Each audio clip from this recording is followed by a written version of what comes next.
오늘은 부활주일로 우리가 함께 말씀을 나누고자 합니다. 부활의 주님의 기쁨이 여러분에게 모두 함께 하기를 간절히 소망합니다. 부활의 기쁨이 우리에게 충만합니다. 아멘. 그리스도인의 정체성은 부활의 주님에 있습니다. 만일 주께서 부활하지 않으셨다면 우리는 우리의 죄에 대해서 소망이 없습니다. 왜냐면 그냥 죄를 안고 죽어야 되는 거죠. 부활이 없다면 죽는 걸로 끝납니다. 그러면 죄를 아무리 구원을 받았다고 하면 뭐합니까? 죄와 함께 죽어버렸는데요. 그래서 기독교에서는 이 부활이 우리의 신앙의 가장 중요한 본토가 될 뿐만이 아니라 전부가 됩니다. 그래서 사실은 주일이라는 예배가 나오게 된 배경도 초대교회 때 부활의 주님을 기념하기 위해서 생긴 게 주일 예배입니다. 그 전통을 지금까지 우리가 지켜오고 있는 걸 생각한다면 우리의 신앙에서 가장 중심으로 놓아야 될 것은 다른 어떤 것도 아니고 부활하신 주님입니다. 그것이 나를 있게 하고 나를 살게 하고 나를 살아가게 할 것임을 우리가 믿기 때문입니다. 오늘 요한복음 4장 24절에서 32절의 말씀은 사마리아 여인이 그의 아픔과 그의 상처와 그의 속마음을 다 알아채고 있는 한 유대인 남자, 즉 예수라는 청년 앞에 그 여인은 그야말로 마음의 문을 활짝 열어 젖히기 시작합니다. 그동안에 누구에게도 말하기 어렵고 누구에게도 발설을 하기 힘들었던 자기의 개인 이야기뿐만이 아니라 꽁꽁 싸매놓고 있던 상처의 모든 것들이 한순간에 예수 앞에 뻥 뚫리는 기분을 아마 이 여인은 만끽하고 있는 듯 보입니다. 왜냐하면 28절에 보면 이 여인, 성경은 이렇게 기록하고 있어요. 여자가 물동이를 버려두고 동네로 들어가서 사람들에게 말했다. 물동이를 버려두고 동네로 갔다는 얘기는 그 기쁨을 어찌 주체할 수 없어서 어찌할 바를 몰라서 자기가 삶의 무게로 갖고 있던 모든 것들을 다 내팽개치고 동네로 달려갑니다. 이 여인은 동네로 달려갈 수 없는 여인이라는 걸 우리는 짐작으로 알 수 있습니다. 왜? 다른 사람의 눈을 피해서 우물가에 물을 길러 나왔을 뿐만이 아니라 다른 사람의 눈에 띄은 것을 극도로 마음의 상처로 여기고 살아왔던 여인이기 때문입니다. 근데 이 여인이 동네로 뛰어 들어가서 사람들에게 말합니다. 29절에 보면 내가 행한 모든 일을 내게 말한 사람을 와서 보라. 이는 그리스도가 아니냐? 라면서 외칩니다. 놀라운 반전이 아닐 수 없습니다. 여러분, 예수를 만나면 인생이 완전히 극적으로 변합니다. 할렐루야. 예수를 진짜 만난 사람은 그 인생에 자기가 생각하지도 못했던 반전이 일어납니다. 이 여인이 지금 그와 같은 상황이에요. 세상 눈을 피하고 극도로 숨어서 지냈던 이 여인은 예수를 만난 이후에 오히려 세상 속으로 들어갑니다. 와서 보라. 아마 세상 사람들이 깜짝 놀랐을 거예요. 저 여인이 누구지? 아니, 저 여인이 왜 저러지? 어떤 사람들은 미쳤나? 이런 생각이 들었을지도 모르겠어요. 여러분에게 이와 같은 반전이 있기를 축복합니다. 예수를 믿으면 인생의 반전이 일어납니다. 예수를 믿으면 꽉 막혔던 것이 뻥 뚫리는 역사가 일어납니다. 뻥 뚫어지기를 축복합니다. 무엇이 걱정입니까? 무엇이 두렵습니까? 무엇이 나를 우겨싸고 있습니까? 이 여인처럼 뻥 뚫어지는 역사가 여러분 안에 모두 있기를 간절히 소망하면서 말씀을 나누도록 하겠습니다. 오늘 본문 요한복음 4장 24절에서 32절을 보면 말씀의 맥락이 이렇게 흘러가요. 한번 24절부터 차곡차곡 한번 눈으로 말씀을 한번 이렇게 보시면 뭐라고 처음 말씀이 진행되냐면 예배는 영과 진리로 하는 것이다. 예배는 영과 진리로 하는 것이다. 사실은 여기에서 모든 이야기가 다 함축되어 있습니다. 신앙생활이라는 것은 영과 진리로 하는 겁니다. 육으로 하는 게 아닙니다. 근데 많은 사람들은 육으로 신앙생활을 합니다. 육에 초점을 맞추고 합니다. 육의 욕심으로 예배를 드립니다. 오늘 이 한마디로 이 말씀 하나로 다 정리가 되는 거예요. 예배는 영과 진리로 하는 것이다 라고 24절에 말씀하면서 25절은 이렇게 흘러갑니다. 사마리아 여인은 메시아 곧 그리스도라 하는 분이 오시는 것을 내가 알고 있는데 라고 하면서 무언가 뉘앙스를 풍깁니다. 그게 25절에 있는 말씀이고 26절에 보면 예수님이 그렇게 말씀하시잖아요. 네가 말하는 그 사람이 바로 나다. 내가 그다. 여러분 26절 내가 그라 이 말씀은 요한복음 전체를 꿰뚫고 있는 아주 중요한 핵심입니다. 뒤에 말씀 나오겠습니다만은 예수님은 항상 나는 누구다. 나는 뭐다. 예를 들면 우리가 잘 아는 나는 포도나무다. 이런 식이죠. 나는 진리다. 나는 생명이다. 이 어마어마한 정체성에 대한 선포가 요한복음에는 주옥같이 나와 있는 게 특징입니다. 지금 그 첫 번째 스타트가 나오는 거예요. 내가 그다. 여러분 음성이 들릴 수 있기를 축복합니다. 예수님께서 주님께서 여러분이 간구하고 여러분이 어려워서 무릎을 꿇고 기도할 때마다 아들아 딸아 네가 찾고 있는 그 사람이 바로 나다. 내가 그다. 그 음성을 들을 수 있길 바랍니다. 오늘 이 여인은 깜짝 놀랐습니다. 예수께서 이르시되 네가 말하는 내가 그다 라고 말씀하는 걸로 26절에 연결이 되고 있습니다. 그랬더니 28절을 보세요. 어떻게 일어나고 있어요? 여자가 물동이를 버려두고 동네에 들어가 사람들에게 외칩니다. 말씀드린 대로 놀라운 일이 일어납니다. 그러면서 29절 보라 이는 그리스도가 아니냐 라고 외칩니다. 와 보라 보라. 이 여인이 할 법한 얘기가 아니에요. 이 여인이 누구한테 가서 뭘 어떻게 해라 라고 얘기할 수 있는 여인이 전혀 아닙니다. 지금 우리의 문맥상으로 이 여인의 처지를 짐작해보면 정말 이 소름이 끼칠 정도예요. 우리에게 이런 축복의 변화가 나타났으면 좋겠습니다. 우리도 나가서 그다 보라 예수를 외칠 수 있는 우리가 모두가 되면 참으로 좋겠습니다. 우리 인생이 완전히 변해서 내가 지금까지 이러이러한 모습으로 살았는데 이제는 내가 완전히 다른 모습으로 살게 되어서 와 보라 예수께서 나를 이렇게 바꾸셨다 이렇게 외치는 우리 인생이 되기를 간절히 소망합니다. 그게 부활의 주님을 붙잡고 사는 사람의 정체성이에요. 부활절은 왔는데 부활의 주님은 오셨는데 나는 여전히 죄에 갇혀서 나는 여전히 속박에 갇혀서 나는 여전히 염려와 두려움 속에 갇혀서 무엇가 무엇인지도 모르고 살아가고 있다고 한다면 우리는 부활의 주님을 한 번도 만난 적이 없는 사람입니다. 그저 십자가의 골고다 언덕을 지고 가는 그분만 만났을 뿐이에요. 많은 크리스찬들이 여기에 머물러 있습니다. 거기서 뛰어나와야 돼요. 부활의 주님을 만나야 한다 그런 말씀입니다. 그리고 30절에 보면 이렇게 말씀이 이어집니다. 동네에서 나와서 예수께로 옵니다. 사람들이 예수께로 옵니다. 그리고 예수님이 제자들에게 말씀하십니다. 32절 보면 내게는 너희가 알지 못하는 먹을 양식이 있느니라. 할렐루야.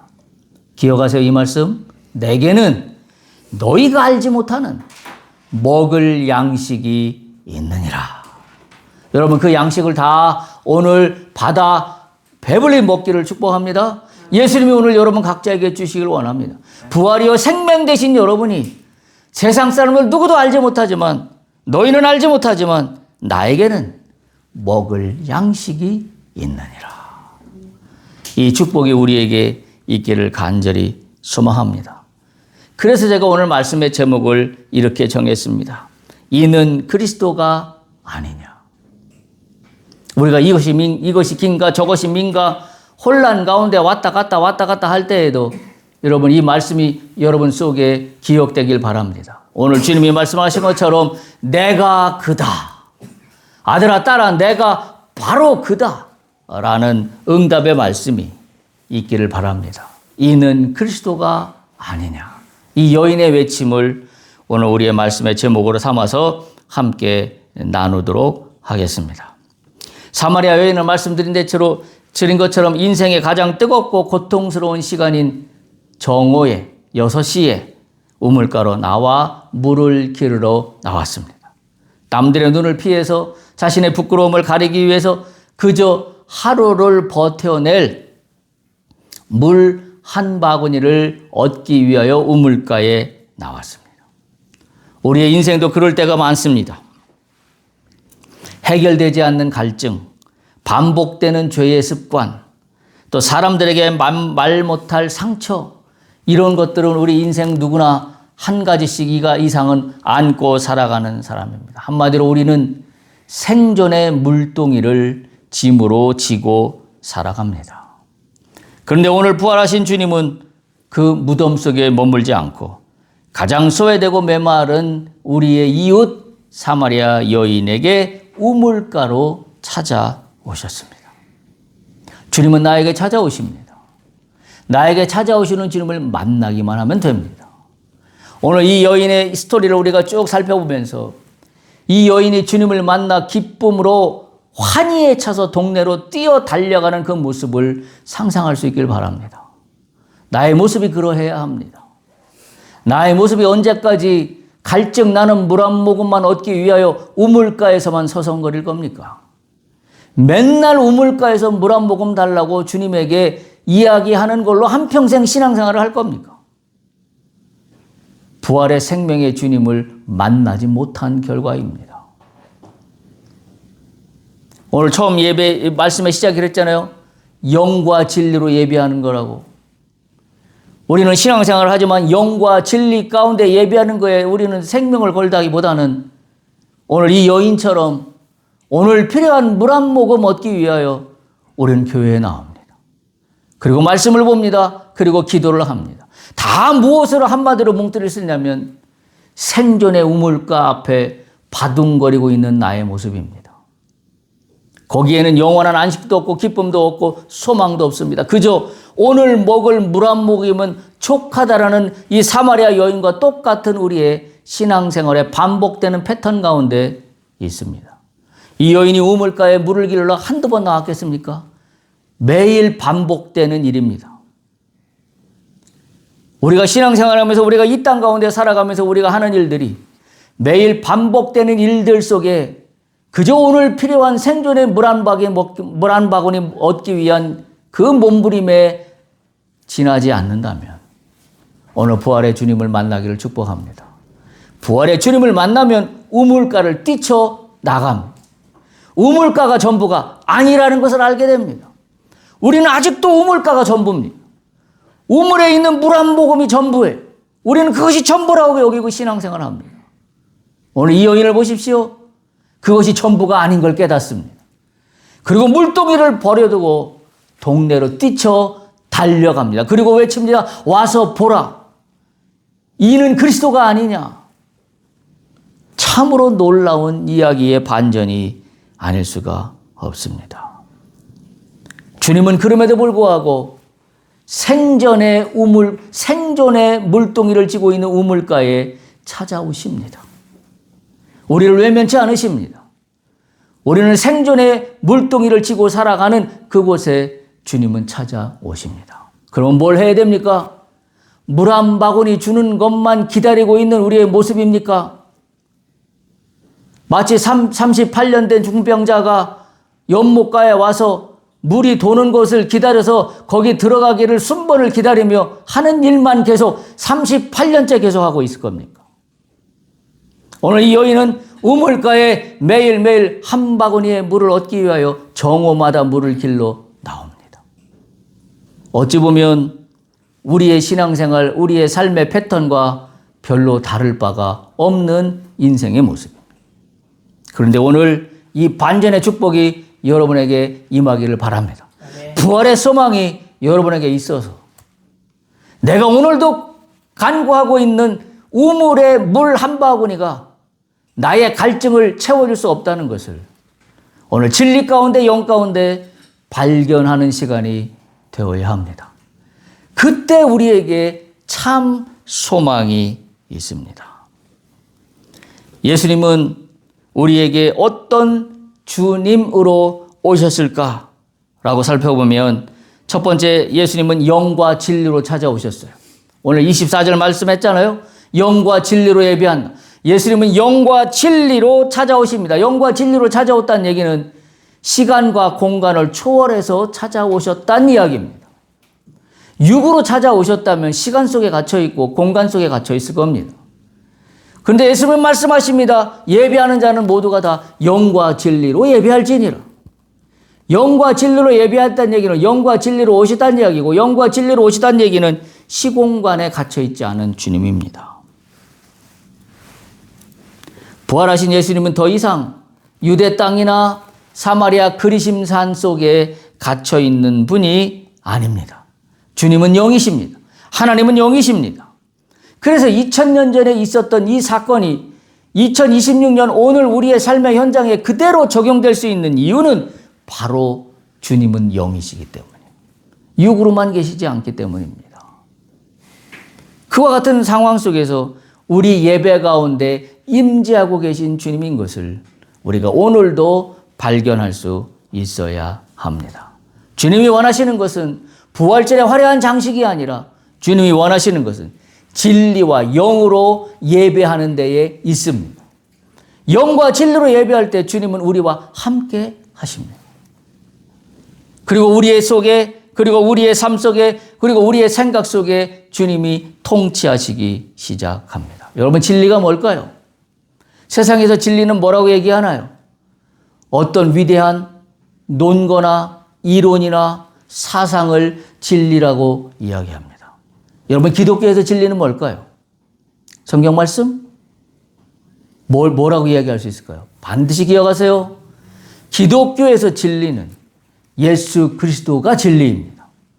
다른 어떤 이론도, 다른 어떤 사상도, 다른 어떤 기적도 진리가 될 수 없습니다. 진리는 예수 그리스도의 존재 자체가 진리입니다. 따라서 우리가 진리를 발견했다는 건 뭐냐면 내가 어떤 이론을 습득했다, 내가 어떤 사상을 알게 됐다라는 게 진리를 습득했다는 게 아니라 내가 진리 가운데 있고 진리를 습득했다는 것은 단 하나예요. 예수를 믿는 게 진리입니다. 예수를 믿어 예수의 믿음 가운데 들어가 있는 게 진리입니다. 왜? 진리 자체가 곧 예수 그리스도이시기 때문입니다. 영과 진리로 예배 드린다고 하는 것은 우리가 예수 그리스도를 믿는 그 자체를 의미합니다. 예수 그리스도를 믿는 믿음이면 그것이 영과 진리로 예배 드리는 거예요. 우리가 이 사실을 반드시 기억할 수 있어야 됩니다. 부활의 생명은 따라서 관념이 아니라 실제입니다.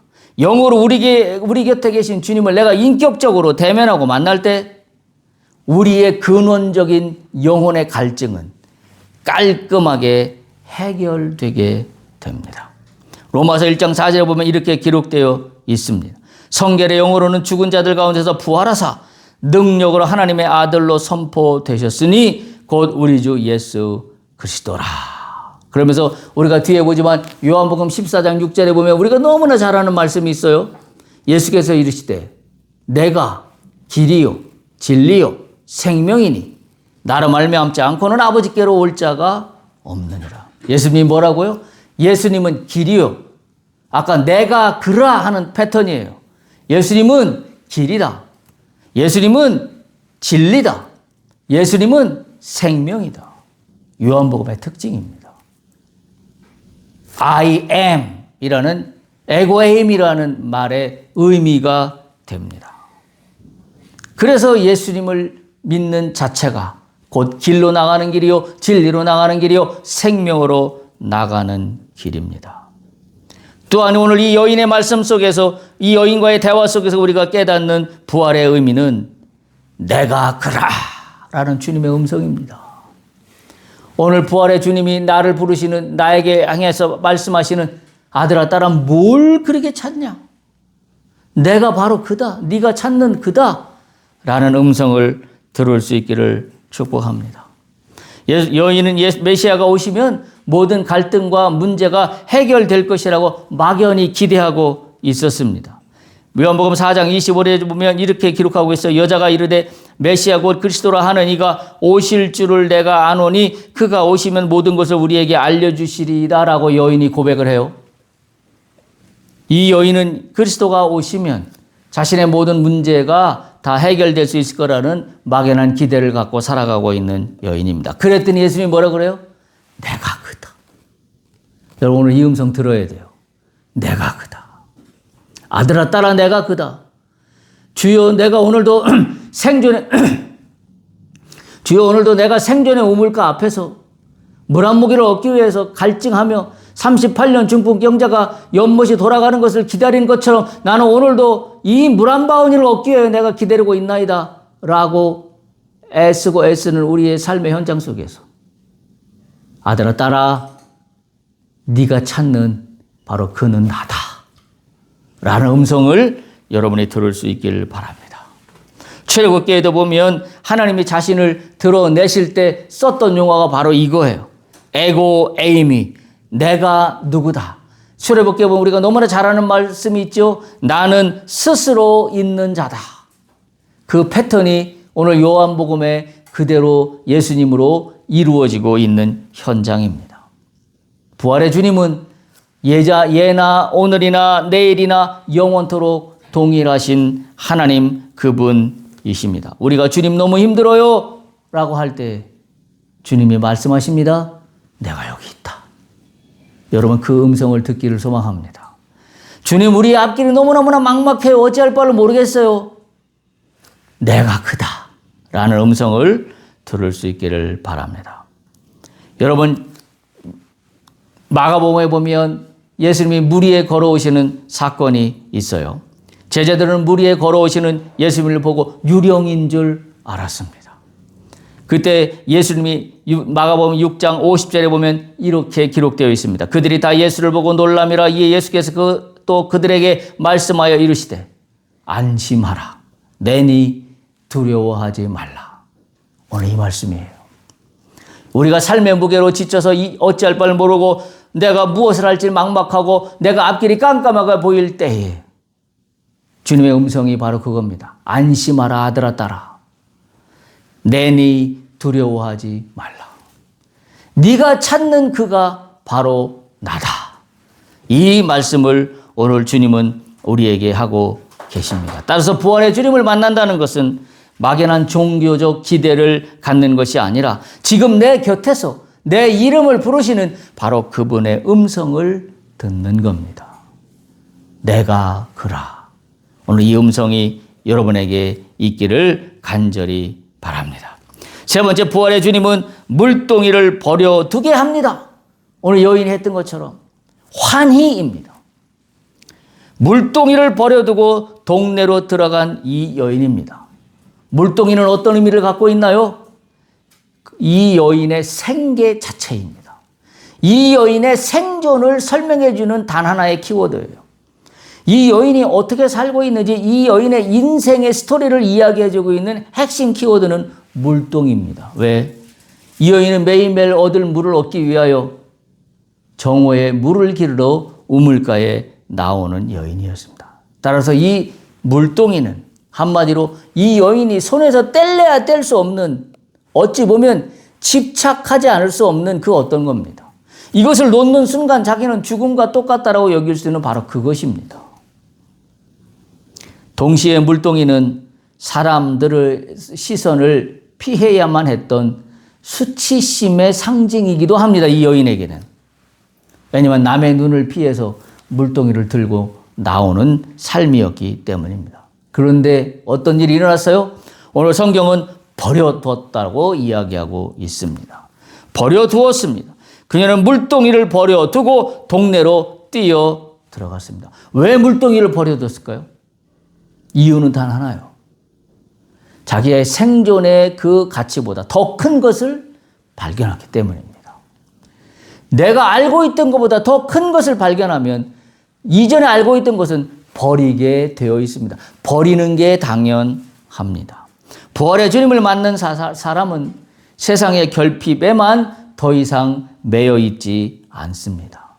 나를 채워줄 줄 알았던 세상의 물동이는 사실 알고 봤더니 나를 더 무겁게 짓누르고 있던 무게였습니다.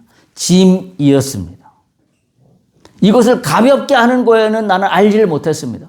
그저 짐을 더 지고 짐을 해결하기 위한 것만 달라고 간구했을 뿐입니다.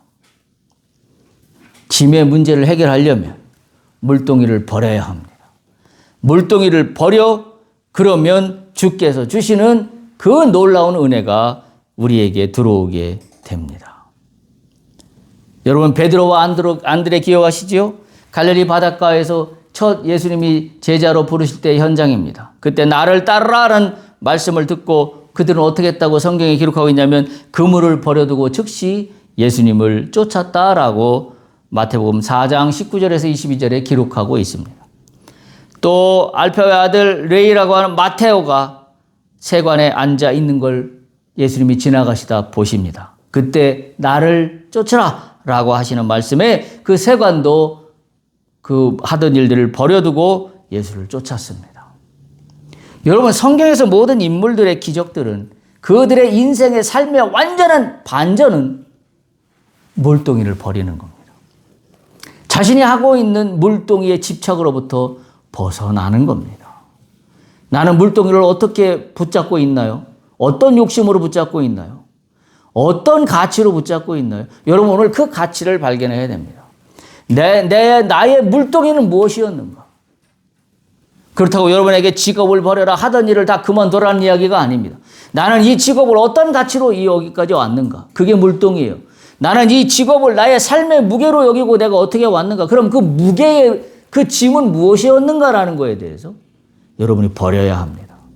그 무게의 짐을 버려 부활의 주님을 만날 때 완전한 반전이 일어난다는 이야기입니다.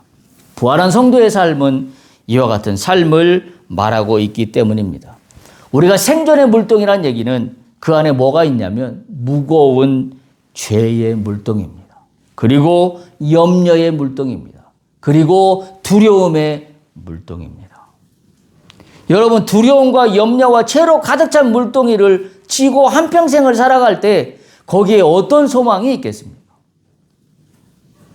예수를 만난다는 것은 그 물동이를 버려야 합니다. 나의 두려움과 염려와 나를 속박하고 있는 모든 것들로부터 버려야 합니다. 버리고 빛 가운데로 달려 뛰어나가야 합니다. 오늘 이 여인의 모습이 그래서 참으로 극적인 모습이고 본받고 싶은 모습이기도 합니다.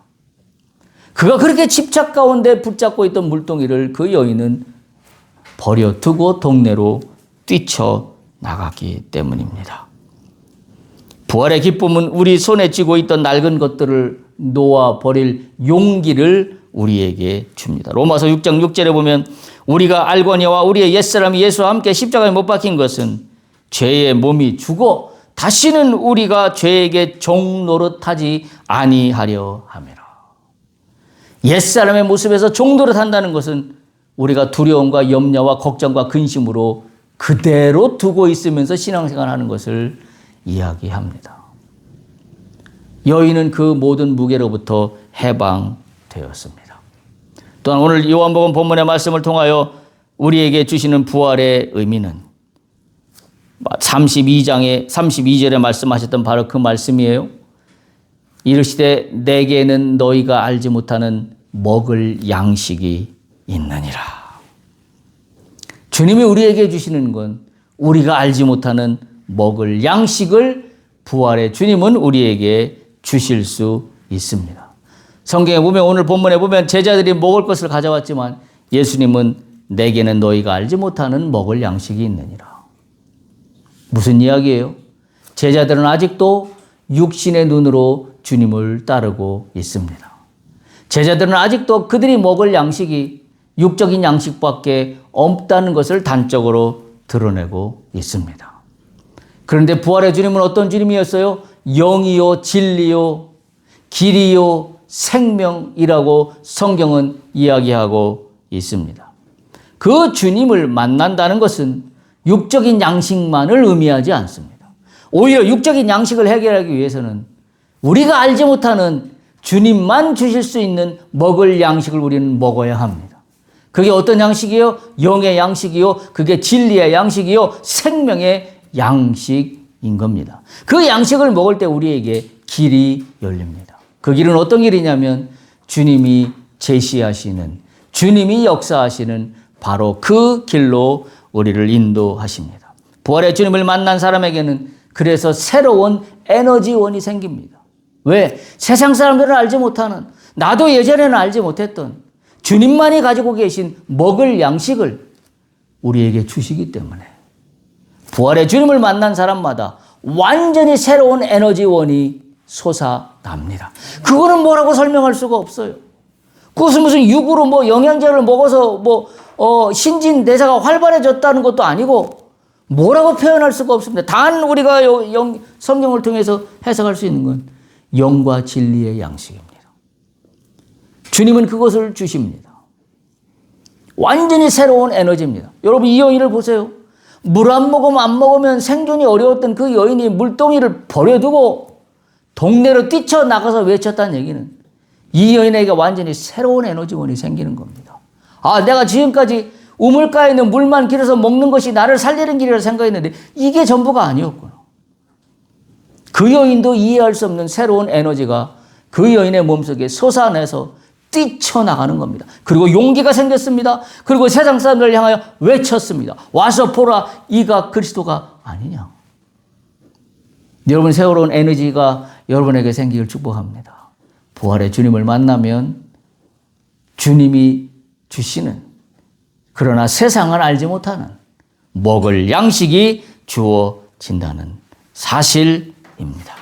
이제 우리가 와서 보라라고 외칠 차례입니다.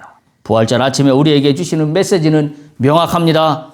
무덤의 돌문은 열렸습니다. 우리의 마음을 가로막고 짓누르고 있는 바로 그 물동이, 우물가에 있는 물동이, 절망의 물동이, 수치의 물동이, 염려의 물동이, 두려움의 물동이 모두 버리길 축복합니다. 그리고 나서 새로운 양식을 주님으로부터 받으면 돼요. 나는 너희가 알지 못하는 먹을 양식이 있느니라. 그 양식을 우리가 얻을 수 있어야 합니다. 오늘 이 여인은 그렇게 외쳤어요. 보라, 이는 그리스도가 아니냐. 여러분의 삶에서, 가정에서, 직장에서, 삶의 터전에서 이 생생한 부활의 증언자로 살기를 축복합니다. 우리가 입술을 열어서 주님의 부활을 선포할 때 세상 사람들은 우리를 통해서 예수님을 보게 될 겁니다. 우리가 읽었던 베드로전서 1장 3절입니다. 우리 주 예수 그리스도의 아버지 하나님을 찬송하리로다. 그의 많으신 긍휼대로 예수 그리스도를 죽은 자 가운데서 부활하게 하심으로 말미암아 우리를 거듭나게 하사 산 소망이 있게 하셨다. 할렐루야. 어떻다고요? 죽은 자 가운데서 부활하게 하심으로 말미암아 우리를 거듭나게 하셨고 그리고 우리에게 산 소망이 있게 하셨습니다. 부활의 주님으로 말미암아 우리는 산 소망을 얻게 되었습니다. 그리스도는 우리의 산 소망입니다. 농부는 추수할 소망으로 이른 봄에 씨앗을 뿌립니다. 학생들은 그들이 원하는 꿈을 얻기 위하여 오늘도 열심히 땀을 흘려가며 공부에 매진합니다. 그리스도인은 예수로 말미암아 산 소망을 얻기 위하여 나는 오늘도 달려가노라. 그 산 소망이 뭐라고요? 주님이 주시는 세상은 알지 못하는 먹을 양식입니다. 먹을 양식이 우리에게 산 소망이에요. 근데 나는 언제까지 두려움의 물동이, 염려의 물동이, 걱정의 물동이, 근심의 물동이만 지고 매일매일 물 한 모금 얻기 위하여 물동이를 지고 우물가에 나올 겁니까? 나의 인생이 그렇게 살고 있는 것처럼 보이지 않습니까? 매일매일 근심의 물동이 한가득 치고 물 한 모금 얻기 위해서 우물가에 서성거리고 있는 내 모습. 그러나 이 여인에게 일어났던 반전을 상상하십시오. 그것이 나에게 일어납니다. 예수를 만난 이후에 물동이를 버려두고 우물가를 뛰쳐 나갑니다. 어디로? 세상으로. 어디로? 그의 두려움의 대상이었던 사람들 앞으로. 이 축복이 여러분에게 있기를 간절히 소망합니다. 부활의 참 소망은 바로 이와 같은 주님의 은혜로 말미암아 우리에게 주어집니다. 예수님은 우리에게 시공간을 초월해 영과 진리로 오셨다는 걸 기억하십시오. 또한 예수님은 지금도 나에게 속삭입니다. 내가 크다. 이 음성을 들을 수 있기를 바랍니다.